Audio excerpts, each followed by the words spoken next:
नमस्कार, मैं हूँ आपके साथ निधि और आप देख रहे हैं व्यास मीडिया। ये चलते हैं आज की गतिविधियों की ओर। भारतीय रिजर्व बैंक ने गुरुवार को रेपो रेट में इजाफा न करने का फैसला किया, यानी ब्याज दर 6.50% बनी रहेगी।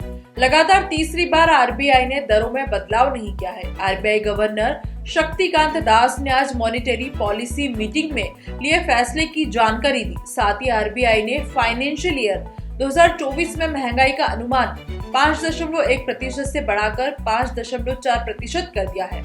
आरबीआई गवर्नर ने कहा कि सब्जियों की बढ़ती कीमतों के कारण जुलाई और अगस्त महीने में महंगाई बढ़ने की आशंका है। वहीं फाइनेंशियल ईयर 2024 में रियल जीडीपी ग्रोथ का अनुमान 6.5% पर बरकरार रखा है। पिछले वित्त वर्ष 2022-23 की पहली मीटिंग अप्रैल 2022 में हुई थी।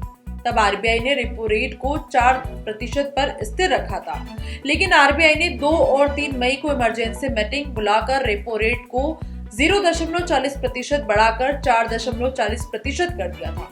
22 मई 2020 के बाद रेपो रेट में यह बदलाव हुआ था। इसके बाद 6 से 8 जून को हुई मीटिंग में रेपो रेट में 0.50% इजाफा किया। इससे रेपो रेट 4.40% से बढ़कर 4.90% हो गई। फिर अगस्त में इसे 0.50% बढ़ाया गया, जिससे ये 5.40% पर पहुंच गई। वित्त वर्ष 2022-23 की आखिरी मॉनेटरी पॉलिसी की मीटिंग फरवरी में हुई, जिसमें ब्याज दरें 6.25% से बढ़ाकर 6.50% तक कर दी गई थी। आरबीआई के पास रेपो रेट के रूप में महंगाई से लड़ने का एक शक्तिशाली टूल है। जब महंगाई बहुत ज्यादा होती है तो आरबीआई रेपो रेट बढ़ाकर इकोनॉमी में मनी फ्लो को कम करने की कोशिश करता है। रेपो रेट ज्यादा होगा तो बैंकों को आरबीआई से मिलने वाला कर्ज महंगा होगा। बदले में बैंक अपने ग्राहकों के लिए लोन महंगा कर देते हैं। इससे इकोनॉमी में मनी फ्लो कम होता है। मनी फ्लो कम होने के कारण डिमांड में कमी आती है और महंगाई घट जाती है। इसी तरह जब इकोनॉमी बुरे दौर से गुजरती है तो रिकवरी के लिए मनी फ्लो बढ़ाने की जरूरत पड़ती है। ऐसे में आरबीआई रेपो रेट कम कर देता है। इससे बैंकों को आरबीआई से मिलने वाला कर्ज सस्ता हो जाता है और ग्राहकों को भी सस्ती दर पर लोन मिलता है। इस उदाहरण से समझते हैं, कोरोना काल में जब इकोनॉमी इक्विटी ठप हो गई थी तो डिमांड में कमी आई थी। ऐसे में आरबीआई ने ब्याज दरों को कम करके इकोनॉमी में मनी फ्लो को बढ़ाया था।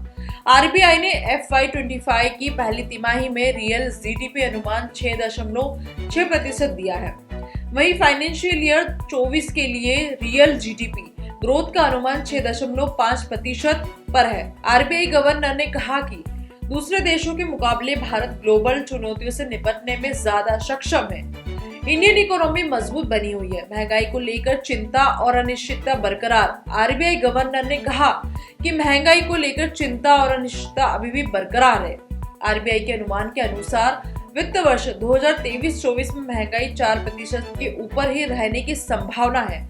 साथ ही आरबीआई ने महंगाई अनुमान को फाइनेंशियल ईयर 2024 में 5.1% से बढ़ाकर 5.4% कर दिया है। जून में रिटेल महंगाई दर बढ़कर 4.81% पर आ गई थी। मई में महंगाई दर 4.25% रही थी। जून में सब्जियों की ऊंची कीमतों के कारण महंगाई बढ़ी थी। मानसूनी बारिश ने फसलों को नुकसान पहुंचाया है, जिससे दाम बढ़े थे।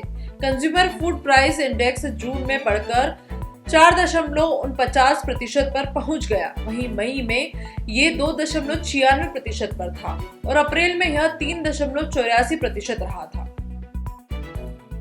व्यास मीडिया से जुड़े रहने के लिए चैनल को लाइक, शेयर एंड सब्सक्राइब करना ना भूलें। नमस्कार।